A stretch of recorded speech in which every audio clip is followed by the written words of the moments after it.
அன்பார்ந்த எனதருமை யூடியூப் நேயர்களுக்கு வணக்கம். நட்சத்திரங்களின் சிலை என்ன சொல்கிறோன்னா, பேசிக்காக நட்சத்திரங்களை பற்றி நம்ம பேசியிருக்கோம். இப்போ பேச போகிறது என்ன சொல்கிறோன்னா, நட்சத்திரங்களின் ரொம்ப இந்த ஒரு அனுபவத்தால் கிடைச்ச ஒரு விஷயத்தை நம்ம இப்போ நான் சொல்ல போகிறேன். இப்போ மும்மூணு நட்சத்திரமாக 93, 27க்கு பார்த்துருவோம். இப்போ அசுவதி நட்சத்திரம் இருக்கு இல்லையா? இப்போ அசுவதி நட்சத்திரத்திற்கு யாரால் தொந்தரவு? அசுவதி நட்சத்திரத்திற்கு யார் தொந்தரவு அப்படின்னா என்ன சொல்லலாம்னா, சனியோடைய தொந்தரவு இருக்கும். சனியோடைய தொந்தரவு அப்படின்னு சொல்லக்கூடியது என்ன சொல்லலாம்னா இருக்கும். அப்போ சனியோடைய தொந்தரவு அப்படிங்கும்போது அங்கே என்ன சொன்னாங்கன்னா, இளம் வயது மரணங்கள், ஊனதோஷங்கள், ஊனதோஷம் வந்திருக்கும், ஊனதோஷங்கள் இருக்கும். அதுக்கடுத்து தொழிலில் பிரச்சனைகள் கண்டிப்பாக இருக்கும். தொழிலில் கண்டிப்பாக பிரச்சனைகள் இருக்கும். அதற்கடுத்து என்ன சொல்கிறாங்கன்னா, இந்த கேன்சர் போன்ற கொடிய நோய்களை இவர்களுடைய வர்க்கத்தில் சந்திக்கக்கூடிய ஒரு நிலைமைகள் இருக்கும். கேன்சர் போன்ற கொடிய நோய்கள் இருப்பதற்குண்டான சந்தர்ப்பங்கள் இருக்கும். அதற்கடுத்து என்ன சொல்கிறாங்கன்னா, 2 தார தோஷங்கள். 2 தார தோஷங்கள் என்ன சொல்லணும்னா, அசுவதி நட்சத்திரத்தில் பிறந்தவர்களுடைய வழியில் இருக்கும். இதெல்லாம் இப்படி தான் இருக்கும். இந்த ஸ்ட்ரெச்சிங் ஒரு அசுவதி நட்சத்திரத்தில் போய் பிறந்தால் அங்கே என்ன சொன்னால், அது பிதிர்தோஷமுடைய நட்சத்திரம். அப்போ பிதிர்தோஷமுடைய நட்சத்திரம் அப்படின்னு சொல்லி வரும்போது, சனி அங்கே போய் எந்த ரூபத்தில் பாதிப்பார் அப்படின்னு சொல்லி பார்க்கும்போது, ஆயில் சார்ந்த விஷயத்துலேயும் தொழில் சார்ந்த விஷயத்தில், அதுக்கடுத்து இந்த கேன்சர் போன்ற கொடிய நோய்கள், இந்த மாதிரி ரூபத்திலெல்லாம் என்ன சொல்கிறாங்கன்னா, இந்த அசுவதி நட்சத்திரத்திற்கு கண்டிப்பாக இருக்கும். அதற்கடுத்து என்ன சொல்கிறேன்னா, நம்ம என்ன செஞ்சுக்கிட்டோம்னா, அசுவதி நட்சத்திரத்தில் போய் பிறந்தாச்சுன்னா முதல்ல தகப்பனாரை நாம் 100% நம்பக்கூடாது. தகப்பனாரை 100% நம்பக்கூடாதுன்னு என்ன சொல்கிறான்னா, தந்தை சொல் மிக்க மந்திரம் இல்லைன்னு தான் சொல்லியிருக்கான். அப்போ என்னன்னா, அவர்கள் நமக்காக செய்யக்கூடிய விஷயங்கள் சக்ஸஸ் ஆகுது. அப்போ சக்ஸஸ் ஆகாது அப்படின்னு சொல்லி வரும்போது என்ன செய்யணும் அப்படின்னா என்ன சொல்கிறான்னா, நமக்கு என்ன சொல்கிறான்னா, ப்ராப்ளங்கள் அவர்கள் மூலமாக வந்துடக்கூடாது. இல்லை தகப்பனார் என்ன சொல்கிறான்னா, நமக்கு எந்தவித உடன்பாடும் உறவு நிலையிலையும் கண்டிப்பாக இருப்பதற்குண்டான வாய்ப்புகள் கண்டிப்பாக கிடையாது. அது கண்டிப்பாக கிடையாது. அப்போங்கும்போது என்ன சொல்கிறான்னா, நாம் என்ன செஞ்சுக்கணும், இந்த அசுவதி நட்சத்திரத்தில் போய் பிறந்தவங்க என்ன செஞ்சுக்கிடணும் அப்படின்னா, கண்டிப்பாக காலையில் எந்திரிச்ச உடனே சூரிய நமஸ்காரம் கண்டிப்பாக பண்ணணும். சூரிய நமஸ்காரம் கண்டிப்பாக பண்ணணும். அதில் எந்தவித மாற்றமே நீங்கள் வைத்து கொள்ளக்கூடாது. அசுவதி நட்சத்திரத்தில் போய் பிறந்தவங்க சூரிய நமஸ்காரம் கண்டிப்பாக பண்ணிட்டு தான் நீங்கள் சாப்பிடணும். அதில் எந்தவித மாற்றமே வைத்து கொள்ளக்கூடாது. 2வது, இந்த அசுவதி நட்சத்திரத்தை கெடுப்பது என்ன சொன்னால், எப்பயுமே அசுவதி நட்சத்திரத்தில் போய் ஒருத்தர் பிறந்தாச்சுன்னா, நீங்கள் பெரிய தொழில் ரீதியாக பெரிய ஹை லெவல் கனவு கண்டுகிட்டு இருக்காதீங்க. அப்போ என்ன செய்யணும்னா, பூர்வீகத்தில் இருந்து என்ன சொன்னான்னா, தூர தேசத்தில் போய் வேலை பார்த்தா தான் உங்களுக்கு என்ன சொன்ன பெருமை. ஏன்னா சனி என்பது என்ன சொன்னான்னா, நமக்கு பக்கத்தில் இருக்கிற ஒரு பிளானட் கிடையாது. சனி நமக்கு ஒரு பக்கத்தில் இருக்கிற பிளானட்டா அப்படின்னா என்ன சொன்னா, பக்கத்தில் இருக்கிற பிளானட்டு கிடையாது. அப்போ பக்கத்தில் இருக்கிற பிளானட்டு கிடையாது அப்படின்னு சொல்லி வரும்போது, இந்த அசுவதி நட்சத்திரத்தில் போய் பிறந்தவர்கள் கொஞ்சம் பக்கத்தில் என்ன சொன்னால், அன்னன்னைக்கு வீட்டுக்கு வந்துட்டு போகிற மாதிரி அப்படின்னு இருக்காது. அதே சமயத்தில் என்ன, நீ வாழ்வதை உன்னுடைய ஊர்க்காரங்கள் வந்து என்ன சொல்கிறாங்க, இன்னார் பிள்ளையா அப்படிங்கிறதை வந்து பெருமையோடு பார்ப்பதற்குண்டான வாய்ப்புகள் உங்களுக்கு இல்லை. அப்போ என்ன சொல்கிறான்னா வந்து கொஞ்சம் டிஸ்டன்ஸ் ஆஃபீஸ் ஒருத்தர் வந்து ஒரு பூர்வீகத்திலேருந்து ஒரு பக்கத்தில் வந்து வேலை கிடைக்கணும் கனவு இல்லாமல் சென்னை போயிடலாம், கோயம்புத்தூர் போயிடலாம், பெங்களூர் போயிடலாம். நம்ம ஊருக்கு எப்போ வரணும்னா என்ன சொல்கிறான்னா வந்து ஒரு நல்லது பொழுதுகள் நடக்கிற அன்னைக்கு முதல் நாள் நைட்டு வந்து தங்கிட்டு மறுநாள் வந்து என்ன சொன்னால் அந்த ஃபங்க்ஷனில் அட்டன் பண்ணிவிட்டு அன்றைக்கி நைட்டே ட்ரெயினில் போகிற மாதிரி தான் இருக்கும். இது ஒரு ப்ராப்ளம். அப்போ என்ன அசுவதி நட்சத்திரத்தில் போய் பிறந்தால் வந்து சூரியனால் ஒரு பிரச்சனை உண்டு, சனியால் ஒரு பிரச்சனை உண்டு, ராகுவால் ஒரு பிரச்சனை உண்டு. இந்த 3 கிரகத்தையும் எப்பயுமே அண்டர்லைன் பண்ணிட்டு இருக்காங்க. இவங்க தான் உங்களுடைய வாழ்க்கையில் வந்து என்ன சொன்னாங்கன்னா வந்து உள்ளே வந்து உங்களை கெடுக்கக்கூடிய. அப்போ என்ன சூரியனால் பிரச்சனை என்னென்னா பூர்வீகம் ஆகாது, தகப்பனாரால் ஆகாது, தகப்பனார் வழி உறவுகள் ஆகாது. அதற்கடுத்து என்ன சொன்னான்னா சனி ஆகாது, நமக்கு ஒவ்வாத வேலை தான் கிடைக்கும், அதைத்தான் பார்க்கணும் அப்படிங்கிறது விதி. அப்போ வந்து என்ன சொல்கிறாங்க, நம்மளுடைய வேலைக்கு தக்கன ஒரு ஊதியம் கிடைக்காது. அப்போ என்ன சொல்கிறான்னா நம்ம என்ன சொல்கிறான்னா தூரதேசத்தில் போய் இருக்கணும். அப்போ தூரதேசத்தில் போய் உட்காந்துருந்து அப்போ ஃபேமிலியை கூட்டிகிட்டு போயிட வேண்டியது. ஃபேமிலியை கூட்டிகிட்டு போயிட்டோம்னா என்ன சார் நமக்கு பிரச்சனை கிடையாது. அப்போ என்ன சொல்கிறாங்க, சனி என்று சொன்னாலே தூரதேச வாழ்க்கை, அந்நிய பாஷை பேசுகின்ற இடத்தில் நம்ம இருந்தோம்னா நம்ம ஒரு பெரிய சம்பாத்தியக்காரனாக வந்து விடலாம். இதை வந்து மனதில் வைத்துக் கொள்ளுங்கள். அதுக்கடுத்து ராகு என்று சொன்னால் ராகுவோடைய இயல்பு நிலை என்ன?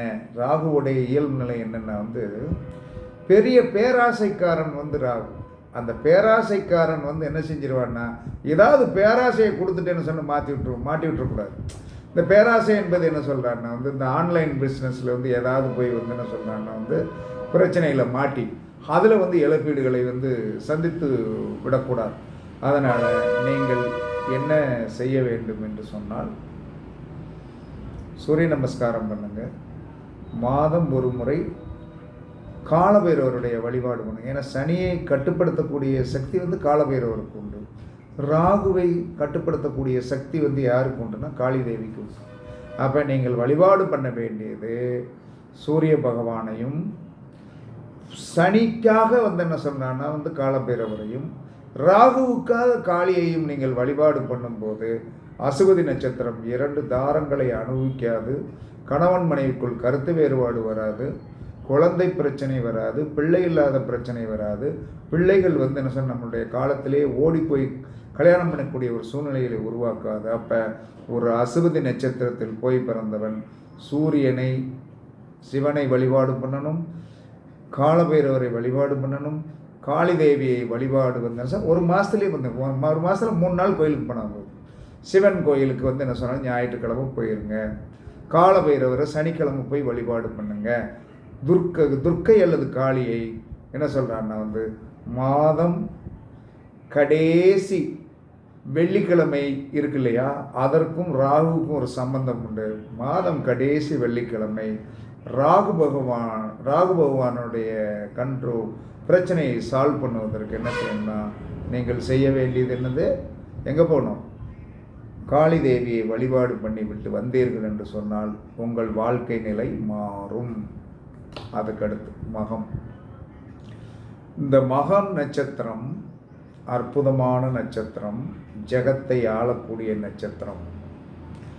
இந்த மக நட்சத்திரத்திற்கு வந்து என்ன சொல்லலாம்னா வந்து அரசாங்க உத்தியோகம் வந்து கிடைப்பதில் வந்து ஒரு சிரமங்கள் இருக்கும். அப்போ அந்த சிரமங்கள் இருக்கும். அப்படி ஏன்னா இவங்களுடைய இந்த மக நட்சத்திரத்தில் போய் பிறந்தவங்க சிம்ம ராசி அப்படின்னு சொல்லி வரும்போது என்ன எய்மில் இருப்பாங்க, நம்ம ஒரு அரசாங்க வேலைக்கு போயிடணும். ஏன்னா அது அரசோடைய எம்பளம், சிம்மம் என்பது அரசோடைய எம்பளம்.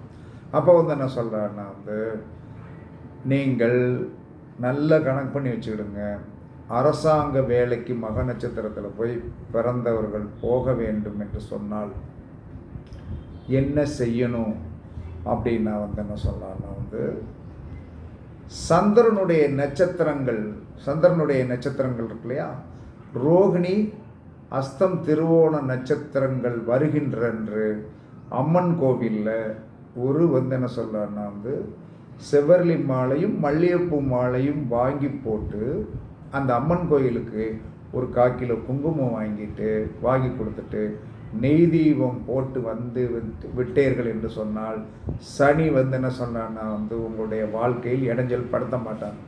சனியை என்ன சொல்கிறான்னா இந்த மக நட்சத்திரம் சந்திர தோஷம் உடையது.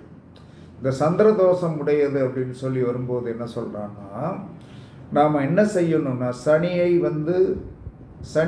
கண்ட்ரோல் பண்ண. இந்த மக நட்சத்திரத்துக்கு சனி ஒரு விதத்தில் அரசு தொழில் கிடைப்பதில் ஒரு சிரமத்தை கொடுப்பார். அப்போ என்ன சொல்கிறான்னா, சனியை கண்ட்ரோல் பண்ணுவதற்கு நாம் என்ன செய்யலாம், அஸ்தம் திருவோணம் ரோகிணி நட்சத்திரம் வருகின்றது அம்மன் கோவிலில் செவ்வரளி மாலையும் மல்லிகைப்பூ மாலையும் சேர்ந்து வாங்கி 2 மாலையாக வாங்கி போட்டு 1/4 கிலோ குங்குமம் வாங்கி கொடுத்துடணும். 2 நெய் தீபங்கள் இந்த 3 நட்சத்திரத்திலையும் நீங்கள் போய்விட்டு வந்தீர்கள் என்று சொன்னால் உங்களுடைய வாழ்க்கை சிறப்பாக இருக்கும். மக நட்சத்திரத்தில் போய் பிறந்தவர்களுடைய தகப்பனாருக்கு ஆயுளுக்கு ஆபத்துண்டு. ஏன்னா அங்கே சூரியனுடைய தோஷம் ஒரு விதத்தில் வரும். அப்போ சூரியனுடைய தோஷம் வரும்போது என்ன சொல்லணும், அப்போ சூரியன் என்று சொல்லக்கூடிய தகப்பனாரை நாம் தக்க வைக்கணும். சூரியன் என்று சொல்லக்கூடிய என்னதான் மக நட்சத்திரத்தில் போய் பிறந்தவர்கள் கண்டிப்பாக ஒரு நாளைக்கு ஜெகத்தை ஆளுகின்ற அளவுக்கு என்ன சொன்னா வாழ்வார்கள். அதில் மாற்றமெல்லாம் கிடையாது. ஆனால் இதை பார்ப்பதற்கு தகப்பனார் என்ன சொல்கிறான்னா உயிரோடு இருக்கணும்ல. அப்போ தகப்பனார் உயிரோடு இருக்கணும் அப்படின்னா என்ன செய்யணும், எங்காவது ஒரு கோவிலில் வில்வ மரத்தை நட்டுவிட வேண்டும். ஏன்னா வில்வம் சிவனுக்கு உகந்தது. அந்த வில்வைக்கு என்ன சொல்றான், சிவனுக்கு ஒரு பச்சிலை அப்படின்னு சொன்னான். அப்போ சிவனுக்கு ஒரு பச்சிலை அப்படின்னு சொல்லி வரும்போது என்ன சொல்கிறான்னா அந்த சிவன் கோவிலில் என்ன சொல்கிறான்னா சிவன் கோவில்களுக்கு உபயோகப்படுகின்ற மாதிரி ஒரு வில்வ மரத்தை மக நட்சத்திரத்தில் போய் பிறந்தவர்கள் வைத்து விட வேண்டும். அப்படி வச்சு அதற்கு தண்ணீர் ஊற்றி, நம்மளால் முடியலைனாலும் அந்த மரம் நன்றாக வளர்க்கப்படுகிறதா நம்ம கையால் வைக்கணும். வச்சோம்னா வளர்ந்துடும். வளர்ந்து வர வர தகப்பனாருடைய ஆயுளுக்கு பாதிப்பு வராது. 2வது, சந்திரனுடைய நட்சத்திரமாகிய ரோகிணி அஸ்தம் திருவோண நட்சத்திரத்தில் போய் என்ன சொன்ன அம்மன் வழிபாடு என்ன சொன்ன பண்ணும்போது தாயை தற்காத்து கொள்ளலாம். இல்லைன்னா தாய் இளம் வயது விதவியாகிடுவார். ஓகேவா? இது ஒன்று. 2வது என்ன சொல்கிறான்னா மக நட்சத்திரத்தில் போய் பிறந்தவர்களுக்கு திருமண வாழ்க்கையில் உங்களை விட என்ன சொல்கிறான்னா ஆண்களாக இருந்தாலும் பெண்களாக இருந்தாலும் தகுதி குறைவான இடத்துல கல்யாணம் பண்ணணும். ஏன்னா உங்களுக்கு சந்திர தோஷம் இருக்கிற காரணத்தினால உங்களை விட வலிமையான நல்ல வசதியான பெண்களோ ஆண்களோ விட்டான் என்று சொன்னால் உங்களை மதிக்க மாட்டான், உறுதியாக மதிக்க மாட்டான். என்ன காரணம்னா சிம்ம ராசிக்கு எப்பயுமே மரியாதையை எதிர்பார்க்கும். அப்போ மரியாதையை எதிர்பார்க்கும் அப்படின்னா நம்மளை விட வலிமையானவன்கிட்ட போய் நம்ம வாக்கப்பட்டாலும் வலிமையான இடத்துல போய் கெட்டினாலும் முதல்ல நம்மளை என்ன செய்வாங்க, மதிக்க மாட்டாங்க. அப்போ மதிக்கலைன்னு உங்களுக்கு ஏற்கனவே என்ன சொல்கிறான்னா பயங்கர டென்ஷன் பேர் வழி தான் மக நட்சத்திரம். அப்போ என்ன செய்யணும், மக நட்சத்திரத்தில் போய் பிறந்தவர்கள் 3 மாதத்திற்கு ஒரு முறை திங்கள் கிழமையோ, அது வளர்பிறை திங்கட்கிழமையாக இருக்கணும், அல்லது திருவோணம் அஸ்தம் ரோகிணி நட்சத்திரமாக இருக்கணும். இந்த நட்சத்திரங்களில் போய் கடலில் ஸ்தானம் செய்து வழிபாடு, அம்மன் வழிபாடு அப்படின்னா எங்கே போகணும், கன்னியாகுமரி கடலுக்கு தான் போகணும். நீங்கள் இவ்வளோ தூரத்துக்கு நாங்கள் டிஸ்டன்ஸ்லாம் இருக்கோமே அப்படின்னு டிஸ்டன்ஸில் இருக்கோம். உங்களுடைய வாழ்க்கையில் மக நட்சத்திரத்தில் போய் பிறந்தவனுக்கு அப்பனும் ஆத்தாளும் வேணும், நல்ல பொண்டாட்டி வரணும். 2வது ஒரு பொம்பளை குழந்தை முதல்ல பிறக்கணும். இந்த 3 வந்தால் தான் 3 இருந்தால் தான் உங்களாலே நல்லா இருக்க முடியும். அதான் என்ன சொன்னாங்க, மனித வாழ்க்கையில் 2 விஷயம். ஒரு குழந்தை மக நட்சத்திரத்தில் போய் பிறந்துருச்சு. அம்மா அப்பா எல்லாருக்கும் என்ன நினைக்கும், நம்ம அம்மா அப்பா நல்லா இருக்கணும்னு தான் நினைப்பீங்க. அப்போ இங்கே என்ன புள்ளி வைக்க, அம்மா அப்பா இருவரில் ஒருவர் இருக்கக்கூடாது, உனக்கு இருக்கக்கூடாதுங்கிறது அவன் சாபத்தை விட்டு தான் உனக்கு பிறப்பு வந்துருச்சு. அப்போ அந்த சாபத்தை பிறப்பாக கொண்ட நீ உன்னுடைய அம்மாவையோ அப்பாவையோ நீ தக்க வைக்கணும். அப்போ கன்னியாகுமரி முக்கடலும் சங்கமிக்கின்ற இடத்தில் 3 மாதத்துக்கு ஒரு முறை அல்லது 6 மாதத்துக்கு வருஷத்தில் 2 தடவை நீங்கள் என்ன செய்யணும்னா, ஒன்று வளர்பிறை திங்கட்கிழமை அல்லது ரோகிணி அஸ்தம் திருவோண நட்சத்திரங்கள் ஓடிக்கொண்டிருக்கும் போது கடலில் ஸ்நானம் செய்து, அன்றைக்கு கடலில் ஸ்நானம் செய்யும் போது குளித்து முடித்து எல்லாம் துவட்டியெல்லாம் முடிச்ச உடனே பழைய ட்ரெஸ்ஸை ஒன்று கடலில் போட்டுறணும். கடலில் போட்டு கன்னியாகுமரி தாயை நீங்கள் வழிபாடு பண்ணிவிட்டு வந்தீர்கள் என்று சொன்னால் உங்களுடைய அப்பா அம்மா 2 பேரும் உயிரோடு இருப்பாங்க. இதெல்லாம் என்ன சொல்கிறான்னா அனுபவம், இந்த ஆயாதி சக்கரத்தோடைய ஒரு அனுபவம். அப்போ என்ன சொல்கிறான்னா இதை மக நட்சத்திரத்தில் போய் பிறந்தவர்கள் கண்டிப்பாக செய்ய வேண்டும். எப்பயுமே மக நட்சத்திரத்தில் போய் பிறந்தவர்கள் 15 நாளைக்கு ஒரு முறை சிவன் கோயிலுக்கு, இந்த 15 நாளைக்கு ஒரு சிவன் கோயிலுக்கு போகும்போது என்ன சொல்கிறான்னா உங்கள் அப்பாவுடைய உயிர் காப்பாற்றப்படும். 15 நாளைக்கு ஒரு சிவன் கோயிலுக்கு போங்க. சிவன் கோயிலுக்கு போய் என்ன சொன்னான்னா, அதுவும் ஞாயிற்றுக்கிழமையாக போங்க. ஞாயிற்றுக்கிழமையாக போய் என்ன சொல்கிறான்னா, என்ன செய்யணும், ஒரு வில்வ மாலை வாங்கி போடணும், 2 நெய் தீபம் போட்டுட்டு 24 நிமிடம் சிவனை பார்த்த மாதிரி சமணம் போட்டு உட்காந்துடணும். 2 நாள் இருங்க, அதை பற்றி பிரச்சனை கிடையாது. இல்லைன்னா இங்கே என்ன நடக்கும் அப்படின்னு நான் என்ன சொன்னேன், இந்த நட்சத்திரத்திற்கு என்னென்ன பிரச்சனை, சந்திரன் பிரச்சனை, சனி பிரச்சனை, சூரியன் பிரச்சனை. சந்திரன் பிரச்சனை, சூரியன் பிரச்சனை, சனி பிரச்சனை. என்ன ஆகும், சந்திரன் என்பது என்ன சொல்கிறானே இடது கண்ணு, சூரியன் என்பது வலது கண்ணு, சனி என்பது நம்முடைய பாதங்கள். அப்போ என்ன சொல்கிறான்னா, 2 கண்ணில் ஒரு கண்ணு பிரச்சனையானாலும் நமக்கு பிரச்சனை, காலில் பிரச்சனை வந்தாலும் பிரச்சனை தான். அப்போ என்ன சொல்கிறான்னா, நீங்கள் வழிபாடு பண்ண வேண்டியது சந்திரன், சனி. சனியை என்ன சொல்கிறான்னா எப்படி எப்படி வணங்கணும் அப்படின்னு சொல்லி வரும்போது என்ன செய்யணும்னா, தனியாக நிற்கின்ற சனீஸ்வர பகவான், தனியாக நிற்கின்ற சனீஸ்வர பகவானுக்கு அனுச நட்சத்திரம் வருகின்ற அன்று தனியாக இருக்கின்ற சனீஸ்வர பகவான், ஏன்னா உங்களுக்கு அரசாங்க வேலை கிடைக்கணும். அப்போ தனியாக நிற்கின்ற சனீஸ்வர பகவானுக்கு அனுச நட்சத்திரம் வருகின்ற அன்று நல்லெண்ணெய் தீபம் நல்லா நீட்டாக போட்டு அழகாக என்ன சொல்கிறான்னா ஒரு கருப்பு வஸ்திரம் சனீஸ்வரனுக்கு சாத்தி, தனியாக இருக்கிற சனி, ஏன்னா இந்த அனுச நட்சத்திரத்தை வர்ற அன்னைக்கெல்லாம் என்ன செய்ய, யாரும் போய் சனியெல்லாம் கும்பிட்றதுக்கு உண்டான வாய்ப்புகள் அந்த மாதிரி சந்தர்ப்பத்தை எவனுமே உருவாக்கணும். ஒட்டுமொத்தமாக போய் எங்கே போய் நிற்பான், சனிக்கிழமை கேன்னு போய் நிற்பான். அதுக்கடுத்த கிழமையில் சனீஸ்வரனை எவனுமே கவனிக்கிறதுக்கு உண்டான ஆளே இருக்காது. அவர் வாட்டுக்கு தனியாக நிற்பார், எவனும் பார்க்க வர மாட்டேங்கானடா அப்படின்ட்டு இருப்பார். அப்போ அனுச நட்சத்திரம் வருகின்ற அன்று மக நட்சத்திரத்திற்காரர்கள் போனீர்கள் என்று சொன்னால் உங்களுக்கு 100% வெற்றி உண்டு. எல்லா மக நட்சத்திரத்துக்காரர்களும் சொல்கிறேன், எல்லா மக நட்சத்திரத்திற்காரர்களுக்கும் நான் சொல்லக்கூடிய விஷயம், அனுச நட்சத்திரம் வருகின்றன்று நீங்கள் சனீஸ்வர பகவானை வழிபாடு பண்ணுங்கள். அசுவதி நட்சத்திரத்தில் போய் பிறந்தவர்கள் பூச நட்சத்திரம் வருகின்ற அன்று சனீஸ்வர பகவானை வழிபாடு பண்ணுங்கள். உங்களுடைய வாழ்க்கையில் நீங்கள் உயர்ந்த இடத்துக்கு வந்துடுவீங்க. இது என்ன சொன்னா என்னுடைய அனுபவம். அப்போ என்ன சொன்னான்னா, மக நட்சத்திரம் சந்திரதோஷம் உடையது.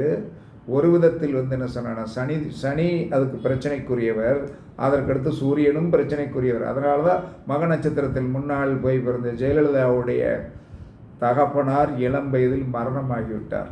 அந்த அம்மா அவ்வளோ தூரத்திற்கு உச்சத்துக்கு கருப்பு படை சூழ இருந்தாலும் பெற்ற தகப்பனார் தன்னுடைய மகள் இவ்வளவு உயரத்திற்கு வந்துவிட்டாளே என்று பார்ப்பதற்கு கொடுத்து வைக்காத காரணத்தினால், அதே மாதிரி மக நட்சத்திரத்தில் போய் பிறந்தவர்களுடைய நிலை நமக்கு வந்துவிடக்கூடாது. அதனால் மக நட்சத்திரத்திற்காரர்கள் அனுச நட்சத்திரம் வருகின்ற அன்று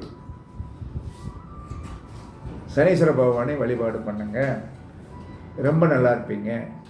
மாதம் ஒரு முறை என்ன சொல்கிறான்னா, சிவன் கோயிலில் 15 நாளைக்கு ஒரு முறை சிவன் கோயிலில் என்ன சொல்கிறான்னா, வில்வ மாலையும் 2 நெய் தீபமும் போடுங்க. போட்டு வந்தீங்கன்னா உங்களுடைய வாழ்க்கையில் என்ன சொன்னான்னா நீங்கள் பிரபலமான யோகத்தை அடைந்து விடுவீர்கள். ரெண்டாவது, உங்களுக்கு கஷ்டம் இருக்காது. இது ஒரு பகுதி. ரெண்டாவது, இந்த கடல் ஸ்தானம் என்பது மக நட்சத்திரத்திற்கு 6 மாதத்திற்கு ஒருக்க கன்னியாகுமரிக்கு போய் என்ன சொல்கிறான்னா ரோகிணி அஸ்தம் திருவோண நட்சத்திரத்தில் வருகின்ற நாளில் கடல் ஸ்தானம் பண்ணுவது, திங்கட்கிழமை கடல் ஸ்தானம் பண்ணுவது, உங்களுக்கு எது தோதோ அதில் பண்ணிட்டு வந்தீங்கன்னா உங்களுடைய வாழ்க்கையில் உங்கள் அப்பா அம்மா உங்கள் கல்யாணத்தை பார்ப்பாங்க, பேரம்பேத்தியை பார்ப்பாங்க, எல்லாத்தையும் பார்ப்பாங்க. இதை நடைமுறைப்படுத்துங்கள். கண்டிப்பாக பௌர்ணமி கிரிவலம் கண்டிப்பாக வாங்க. அதற்கடுத்து 3ஆம் பிறையை பாருங்கள், 5ஆம் பிறையை பாருங்கள். அதற்கடுத்து பௌர்ணமி கிரிவலம் மக நட்சத்திரத்தில் போய் பிறந்தவர்கள் வருவது மிக மிக மிக சாலச் சிறந்தது. இதை நடைமுறைப்படுத்திக் கொள்ளுங்கள். அடிக்கடி வெண்மையான ஆடை உடுத்துங்கள், ரொம்ப நல்லா இருப்பீங்க. இதெல்லாம் ஜோதிடத்தில் அடுத்த பரிமாணம். ஓகேவா? அதுக்கடுத்து என்ன சொல்கிறான்னா மூல நட்சத்திரத்தில் போய் பிறந்தவர்களுக்கு என்ன பிரச்சனை? செவ்வாய் தான் பிரச்சனை. கல்யாண வாழ்க்கை பிரச்சனை. தகப்பன் தாய்க்குள்ளே கருத்து வேறுபாடு வரும். சகோதர சகோதரிகளுக்கு பிரச்சனை. அப்போ சகோதர சகோதரிகளுக்கு பிரச்சனை அப்படின்னு சொல்லி வரும்போது மூல நட்சத்திரத்தில் போய் பிறந்தவர்களுடைய வாழ்க்கையில் இந்த சகோதர சகோதரிகள் எப்பயுமே எதிரியாக வந்து விடுவார்கள். மனைவியே எதிரியாக வந்துடுவாங்க. அப்போ மூல நட்சத்திரத்தில் போய் பிறந்தவர்கள் என்ன செய்யணும் அப்படின்னா, முருகனுடைய வழிபாடு கண்டிப்பாக பண்ணணும். இந்த முருகனுடைய வழிபாடு எப்போ பண்ணணும்? மாதம் கடைசி செவ்வாய்க்கிழமை முருகப்பெருமான் கோவிலுக்கு போய் மாலை 6 மணிக்கு மேலே போய் 2 நெய் தீபம் போட்டு செவ்வரளி மாலை போட்டு காக்கியில் குங்குமம் வாங்கி கொடுத்துட்டு வந்துடணும். இது இந்த நட்சத்திரத்தோடைய தோஷத்தை ஆஃப் பண்ணும். அதற்கு அடுத்து என்ன சொல்கிறான்னா இந்த மக நட்சத்திரத்தில் போய் பிறந்தவர்களுக்கு தாயாராக என்ன தயார் ஆகாது அப்படின்னு நான் என்ன சொல்கிறேன்னா தயார் ஆகாதுன்னு தாயாரை சீக்கிரமாக விசா கொடுத்துருவாங்க. விசா கொடுக்கறதுக்கு உண்டான சந்தர்ப்பங்கள் உண்டு. அப்போ நம்ம என்ன செய்யணும் அப்படின்னா என்ன சொல்கிறான்னா எப்பயுமே மக நட்சத்திரத்தில் போய் பிறந்தவர்கள் மூல நட்சத்திரத்தில் போய் பிறந்தவர்கள் வள்ளி தெய்வானையுடன் இருக்கின்ற முருகப்பெருமானுடைய ஃபோட்டோவை உங்கள் வீட்டோடைய சென்டர் ஹாலில் கண்டிப்பாக மாட்டிடணும். மக நட்சத்திரத்தில் போய் பிறந்தவர்களுடைய வீட்டில் கன்னியாகுமரி பகவதி தாயோடைய படம் சென்டர் ஹாலில் இருக்க வேண்டும். மக நட்சத்திரத்தில் போய் பிறந்தவர்களுடைய என்ன சொன்னான்னா வீட்டில் கன்னியாகுமரி பகவதியோடைய படம் இருக்கணும். அசுமதி நட்சத்திரத்தில் போய் பிறந்தவர்களுடைய வீட்டில் என்ன சொன்னான்னா சிவனுடைய படம், சிவன் குடும்பத்தோடு இருக்கின்ற படம், சிவன் குடும்பத்தோடு பார்வதி தேவி, விநாயக பெருமான் ப்ளஸ் முருகப்பெருமான் சேர்ந்திருக்கின்ற படத்தை உங்கள் சென்ட்ரல் ஹார்ட்டில் மாட்டுங்க. உங்கள் வீட்டோடைய தோஷம். அசுமதிக்கு என்ன செய்யணும்? சிவபெருமானுடைய படமும் சிவபெருமான் குடும்பத்தோடு இருக்கின்ற படமும், மக நட்சத்திரத்தில் போய் பிறந்தவர்களுடைய வீட்டில் என்ன சொல்கிறான்னா கன்னியாகுமரி பகவதி தாயோடைய படமும், மூல நட்சத்திரத்திலுடைய பிறந்தவர்களுடைய வீட்டில் என்ன சொல்கிறான்னா முருகப்பெருமான் வள்ளி தெய்வானையுடன் தம்பதி சங்கீதமாக இருக்கின்ற படமும் அங்கே இருக்கணும். அப்படி மாட்டி வைத்து அதை நித்தமும் என்ன சொல்கிறான்னா கண்டிப்பாக நம்மளால் முடிந்த வரைக்கும் என்ன சொல்கிறான்னா கண்டிப்பாக வாசனை என்று சொல்லக்கூடிய பத்தியை மட்டும் காட்டுங்க. அடிக்கடி அந்த ஃபோட்டோ இதுக்களை என்ன சொல்கிறேன்னு நல்லா ஈரத்துணி வச்சு அழகாக துடைச்சி அழுக்கு போடாமல் வைங்க. நீங்கள் துடைக்க உங்களுடைய நட்சத்திரத்தோடைய தோஷம் கண்டிப்பாக போகும். அதற்கு அடுத்து என்ன சொல்கிறான்னா இந்த மூல நட்சத்திரத்தில் போய் பிறந்தவர்களுக்கு கல்யாணம் பிரச்சனைக்குரியதாக மாறும். அப்போ கல்யாணம் பிரச்சனைக்குரியதாக மாறும் அப்படின்னு சொல்லி லேட்டாக முடியும், இல்லைன்னா மூல நட்சத்திரத்தில் போய் பிறந்தவர்களுக்கு பொண்ணு தர மாட்டேங்கிற ஒரு கான்செப்ட் எல்லாம் உருவாக்கிடுவாங்க. அப்போ உருவாக்கிடுவாங்க அப்படின்னு சொல்லி நம்ம என்ன செய்யணும்னா, அதாவது என்ன சொல்கிறேன்னா நீங்கள் என்ன செய்யணும் அப்படின்னா அம்மன் வழிபாடு, துர்க்கை அல்லது காளியுடைய வழிபாடை என்ன சொல்கிறான்னா என்ன கிழமைகளில் வைக்கணும் அப்படின்னா என்ன சொல்கிறான்னா செவ்வாய்க்கிழமை நீங்கள் முருகனை போய் வழிபாடு பண்ணுவது நல்லது. இருந்தாலும் என்ன சொல்கிறான்னா இந்த ரோகிணி, அஸ்தம், திருவோண நட்சத்திரங்கள் வரும்போது என்ன சொன்னான்னா துர்க்கை அம்மன் வழிபாடு பண்ணுவது நல்லது. துர்க்கை அல்லது காளி வழிபாடு நீங்கள் என்ன சொல்கிறான்னா பண்ணுவது மிக மிக சிறந்தது. இதனால் உங்களுக்கு என்ன சொல்கிறான்னா தொழில் ரீதியாக இருக்கின்ற பிரச்சனைகள் தீரும். அப்போ என்ன செய்யணும் அப்படின்னா அந்த அம்மனுக்கு என்ன சொல்கிறான்னா இந்த அஸ்தம், ரோகிணி, திருவோண நட்சத்திரம் வரும்போது அந்த அம்மாவுக்கு உண்டான சிகப்பு பாவாடை, அந்த சிகப்பு பாவாடை சாத்தி வழிபாடு பண்ணுவது உங்கள் தொழில் ரீதியாக இருக்கின்ற பிரச்சனையை என்ன சொல்கிறான்னா கண்டிப்பாக தீர்த்து விட்டுரும். ரெண்டாவது என்ன சொல்கிறாருன்னா தாய் சீக்கிரமாக மரணமாக, இப்போ இந்த மூல நட்சத்திரத்தில் போய் பிறந்தவங்க வீட்டில் என்ன பொசிஷன் இருக்குது அப்படின்னா அப்பா அம்மா இருவரில் ஒருவர் ஒரு விதத்தில் போயிடுறாங்க. அப்போ நமக்கு தெரிஞ்சு போச்சு, மூல நட்சத்திரத்தில் போய் பிறந்தாலும் அங்கே என்ன சொன்னான்னா தாய்க்கோ தகப்பனுக்கோ பிரச்சனை வந்துடுது. மக நட்சத்திரத்தில் போய் பிறந்தாலும் தகப்பனுக்கு பிரச்சனை வந்துடுது. அசுவதி நட்சத்திரத்தில் போய் பிறந்தால் தகப்பனாருக்கு பிரச்சனை தகப்பனார் 2 தார தோஷங்கள் ஆகக்கூடிய நிலைமையோ அல்லது தகப்பனார் உபயோகம் இல்லாதவராக மாறிவிடுகிறார்.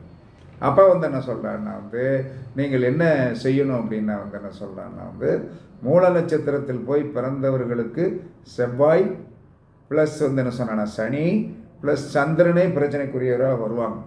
அப்போ வருவாங்க அப்படின்னு சொல்லி வரும்போது என்ன சொல்லலான்னா நம்ம என்ன செய்யணும் அப்படின்னு சொல்லுமா இந்த 3 நட்சத்திரத்திற்கும் பிரீதி பண்ணணும். செவ்வாய்க்கு பிரீதி முருகனுக்கு பண்ணியாச்சு. சந்திரனுக்கு பிரீதி சந்திரனுக்கு பிரீதி என்ன சொல்கிறான்னா திருவோணம், அஸ்தம், ரோகிணி நட்சத்திரங்கள் வருகின்ற அன்று ஏதாவது ஒரு அம்மன் கோயிலில் சிவப்பு துணி எடுத்து கொடுத்து அந்த அம்மாவை என்ன சொன்னான்னா வழிபாடு பண்ணிட்டு வரும்போது பிரச்சனை, தொழிலில் பிரச்சனை வராது. அதற்கடுத்து என்ன சொன்னான சந்திரன் என்று சொல்லக்கூடிய ஒரு தோஷம் இருக்கிறது. இந்த சந்திர தோஷம் என்பது என்ன சொல்றான்னா எண்ணத்தில் கொண்டு போய் பிரச்சனை வரும்.